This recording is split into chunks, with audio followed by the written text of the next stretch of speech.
بسم الله الرحمن الرحيم إن الله وملائكته يصلون على النبي يا أيها الذين آمنوا صلوا عليه وسلموا تسليما اللهم صل على سيدنا ومولانا محمد معدن الجود والكرم وآله وأصحابه وبارك وسلم. أعوذ بالله من الشيطان الرجيم. بسم الله الرحمن الرحيم.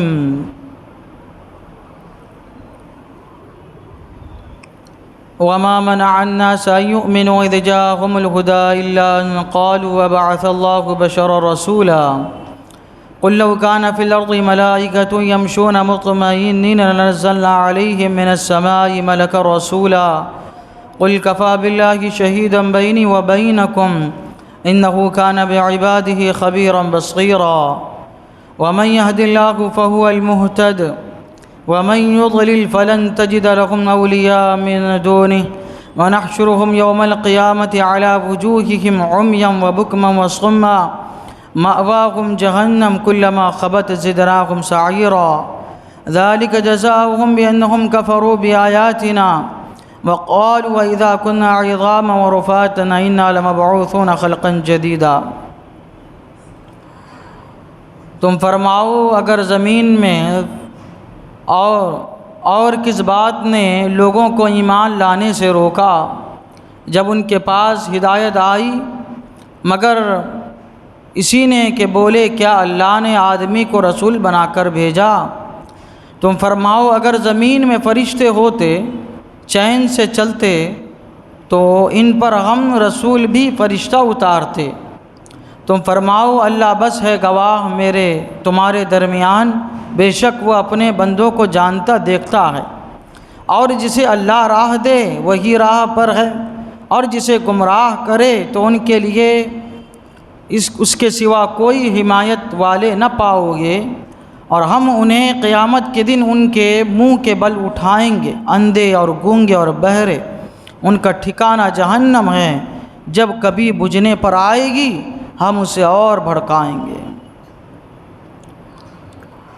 اس سے پہلی والی آیتوں میں یہ ذکر ہوا کفار و مشرکین نے حضور صلی اللہ تعالیٰ علیہ وسلم سے بیجا مطالبے کیے کہ آپ مکہ کے پہاڑوں کو دور کر دیجئے، مکہ کی سرزمین میں نہریں رواں کر دیجئے، یہاں کی زمین کو شام اور عراق کی طرح سرسبز و شاداب کر دیجئے، یا فرشتہ ہمارے سامنے ظاہر کیجئے جو آپ کی نبوت کی تصدیق کرے، یا آپ آسمان میں چڑھ کے جائیے، سیڑھی سے ہم آپ کو دیکھے چڑھتے ہوئے جا رہے ہیں، آپ ہماری نگاہوں سے اوجھل ہو جائیے، پھر اللہ کے پاس سے کوئی نوشتہ لائیے اور اس کے ساتھ کوئی فرشتہ بھی ہونا چاہیے جو یہ گواہی دے کہ اللہ کا نوشتہ ہے. وہ ایسا نوشتہ ہونا چاہیے کہ ہمارے پڑھنے میں آئے، آپ کو اس کی تشریح کرنے کی ضرورت نہ پڑے، پھر اس میں لکھا ہوا ہو کہ آپ اللہ کے نبی ہیں، تب ہم سوچیں گے کہ آپ پر ایمان لانا ہے یا نہیں لانا ہے.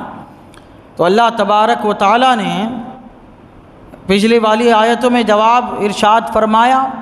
حضور صلی اللہ تعالیٰ علیہ وسلم نے ان سے فرما دیا کہ میں اللہ کا رسول بنا کر بھیجا ہوں، تمہارے بیجا مطالبے پورے کرنے کے لیے اللہ تعالیٰ نے مجھ کو مبعوث نہیں فرمایا ہے. اللہ تبارک و تعالیٰ ایسے لوگوں کے بارے میں فرماتا ہے کہ ان لوگوں کو کس بات نے ایمان لانے سے منع کیا. یہ سب جانتے تھے کہ اللہ ایک ہے، یہ رسول سچے ہیں، ان کے اوپر جو قرآن نازل ہوتا ہے وہ سچا کلام ہے، اللہ کا کلام ہے، یہ ہمارے سارے مطالبے پورے کر سکتے ہیں، یقیناً یہ اللہ کے نبی ہے. کس چیز نے ان کو روکا؟ سردار تھے یہ لوگ، یہ چاہتے تھے کہ نبوت آئے تو ہمارے قبیلے میں آئے، ہم میں سے کسی کے پاس آئے، مالدار کے پاس آئے. اب ان کے پاس آئی ہے تو ہم قوم کے سردار ہیں، ہم ان کے سامنے کیسے جھکیں گے؟ تو یہ بھی ایک بات تھی، ایک وجہ یہ تھی. اور دوسری وجہ یہ تھی کہ یہ کہتے تھے کہ نبی جو ہے وہ انسانوں میں سے نہیں ہونا چاہیے بلکہ نبی فرشتوں میں سے کوئی ایک ہونا چاہیے. یہ ان کا بیجا مطالبہ تھا. فرشتہ یہ نبی کیسے ہو سکتا ہے؟ نبی کو اللہ تبارک و تعالیٰ کس لیے مبعوث فرماتا ہے؟ نبی کو اللہ تعالیٰ اس لیے مبعوث فرماتا ہے کہ وہ لوگوں کو گمراہیت سے نکال کے رائے حق پر لے کر آئے، ان کے سامنے وہ پیش ہو اور ان کی زبان میں گفتگو کرے اور وہ اس کی طرف راغب ہو اور اس سے انس اور محبت رکھے، اس سے گھبرائے نہ اور اس کی باتیں سنیں، اس کی باتوں کو سن کر ان پر عمل کرنے کی کوشش کرے۔ اس لیے اللہ تبارک و تعالی انبیاء کو مبعوث فرماتا ہے۔ اب فرشتے یہ انسانوں میں سے نہیں ہیں، تو فرشتے اگر حاضر ہو جائے زمین پر تو پہلی بات تو یہ ہوگی کہ انسانوں میں اتنی سکت ہی نہیں ہے کہ وہ فرشتوں کا نظارہ کر سکے، فرشتوں کو دیکھ سکے، ان کی باتیں سن سکے اور وہ باتیں جو بیان کرے ان پر عمل کر سکے۔ یہ انسان کے اندر کیا ہے، اتنی سکت نہیں ہے۔ اور دوسری بات یہ ہے کہ نبی جب مبعوث ہوتا ہے تو اللہ کے احکامات، پیغامات اپنے امتیوں تک پہنچاتا ہے، امت تک پہنچاتا ہے، لیکن صرف اس کا کام پیغام پہنچانا نہیں ہوتا، بلکہ ان احکامات پر خود عمل کر کے ایک آئیڈیل بننا بھی اس کے لیے ضروری ہوتا ہے، تاکہ لوگ اس کو دیکھ کر دین کو سمجھے اور ان کے مطابق عمل کرنے کی کوشش کرے۔ حضور صلی اللہ تعالیٰ علیہ وسلم نبی تو پہلے سے تھے، سب سے پہلے اللہ تعالیٰ نے آپ کو نبی بنایا، مگر جب آپ دنیا میں مبعوث ہوئے فوراً آپ نے اپنے نبی ہونے کا اعلان نہیں فرمایا، بلکہ 40 سال کے بعد فرمایا۔ 40 سال تک آپ نے ایسے اعمال انجام دیے کہ لوگ آپ کی طرف راغب ہوئے، یہاں تک کہ کفار و مشرکین آپ کو امین کہا کرتے تھے، ایسے امانت دار ہم نے ابھی تک نہیں دیکھا۔ صادق کہا کرتے تھے کہ ایسے سچے انسان کو ہم نے ابھی تک نہیں دیکھا، یہ کہا کرتے تھے۔ جب حضور صلی اللہ تعالیٰ علیہ وسلم کو حکم ہوا کہ نہیں اب نبوت کا اعلان فرمائیے، پہاڑ پہ کھڑے ہوئے، پہلے پھر اپنے آپ کو منوایا، ارشاد فرمایا بتاؤ پہاڑ کے پیچھے اگر میں کہوں کہ لشکر تم پہ حملہ کرنا چاہتا ہے کیا تم میری بات کو مانو گے؟ سب نے بیک زبان ہو کے کہا ہم نے آپ کو ہمیشہ سچا پایا ہے، امانت دار پایا ہے، آپ کبھی کوئی بات جھوٹ نہیں بولتے ہیں، آپ ہر اعتبار سے ہم نے آپ کو سچا پایا ہے۔ پھر حضور صلی اللہ تعالیٰ علیہ وسلم نے نبوت کا اعلان فرمایا، مکر گئے تو حضور صلی اللہ علیہ وسلم نے پہلے اپنے آپ کو پیش کیا لوگوں کے سامنے ڈھال کے، پھر لوگوں کے سامنے آپ نے نبوت کا اعلان فرمایا۔ تو نبی صرف راہ حق پر لانے کے لیے نہیں، ہدایت پہنچانے کے لیے نہیں، بلکہ خود عمل کر کے لوگوں کو بتانے کے لیے بھی آتا ہے۔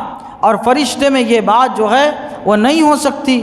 اللہ تبارک و تعالیٰ فرماتا ہے اگر بالفرض ایسا ہو جاتا کہ فرشتے تمہارے ساتھ رہتے، تم ان سے انس رکھتے، تم ان کی ذات کو پہچانتے، تو پھر ایسا ہو سکتا تھا کہ اللہ تعالیٰ فرشتے کو اتارتا اور فرشتے کو نبی بناتا اور تمہارے درمیان جو ہے وہ احکامات جو ہے وہ پہنچاتا، لیکن تمہارے اندر کا معاملہ یہ ہے کہ تم کو ایمان لانا نہیں ہے، اس لیے تم اس طرح کی باتیں کر رہے ہو۔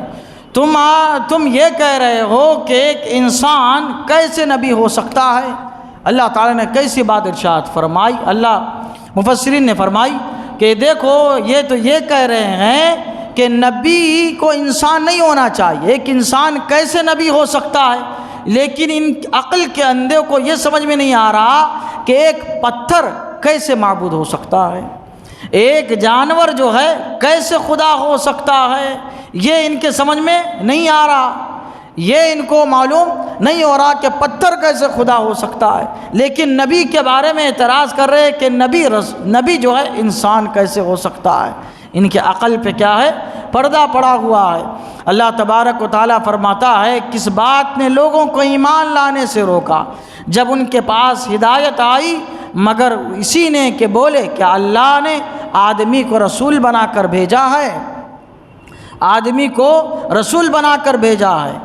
قُلْ لَوْ كَانَ فِي الْأَرْضِ مَلَائِكَةٌ يَمْشُونَ، تم فرماؤ اگر زمین میں فرشتے ہوتے چین سے چلتے تو ان پر ہم رسول بھی فرشتہ اتارتے، مگر یہاں پہ رسول، یہاں پہ فرشتے جو ہے وہ بستے نہیں ہیں، اور جو نبی ہوتا ہے وہ صرف انسانوں کے لیے نبی نہیں ہوتا، بلکہ نبی جو ہوتا ہے وہ انسانوں کے لیے بھی ہوتا ہے، جنات کے لیے بھی ہوتا ہے، بلکہ ہمارے حضور صلی اللہ علیہ وسلم کو تو اللہ تعالیٰ نے ساری مخلوق کے لیے نبی بنا کر مبعوث فرمایا ہے۔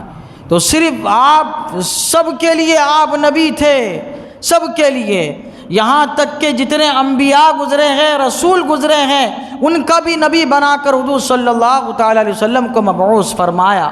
آخری بات علماء کرام نے یہ بیان فرمائی کہ جس کا اللہ تعالیٰ خدا ہے اس کے جو ہے نبی کریم صلی اللہ تعالیٰ علیہ وسلم رسول ہے۔ خدا ہر چیز کا خدا ہے، جتنی چیزیں سب اللہ نے پیدا فرمائی، تو خدا جو ہے جس چیز کا معبود ہے اس چیز کے حضور صلی اللہ تعالیٰ علیہ وسلم رسول ہے۔ تو ساری مخلوقات کے لیے ایک ہی خدا معبود ہے اللہ تبارک و تعالیٰ، ویسی حضور صلی اللہ تعالیٰ علیہ وسلم سب کے کیا ہے؟ نبی ہے، یہاں تک کہ رسولوں کے بھی نبی، انبیاء کے بھی نبی، تو بات ہی ختم ہو گئی۔ تو اللہ تبارک و تعالیٰ فرماتا ہے میں نے سب کے لیے نبی بنا کر بھیجا، اس لیے ان کو انسانی شکل میں نے مبعوث فرمایا۔ اللہ تعالیٰ فرماتا ہے تم فرماؤ اللہ بس ہے گواہ میرے اور تمہارے درمیان، بے شک وہ اپنے بندوں کو جانتا دیکھتا ہے، میرا کام تھا پیغام پہنچانا، تو میں نے وہ جو ہے پہنچا دیا۔ اب اللہ تبارک و تعالیٰ اگر چاہے گا تو بات مانو گے، اگر اللہ تبارک و تعالیٰ نہیں چاہے گا تو بات مانو گے۔ عقل پہ پردے پڑے ہوں گے تو بات نہیں مانو گے، عقل سے پردے ہٹا دو گے تو بات میری سمجھ میں آئے گی۔ اللہ تعالیٰ کی بارگاہ میں دعا ہے قرآن شریف سیکھنے سمجھنے اور اس کے مطابق ہم سب کو اپنی زندگی گزارنے کی توفیق عطا فرمائے۔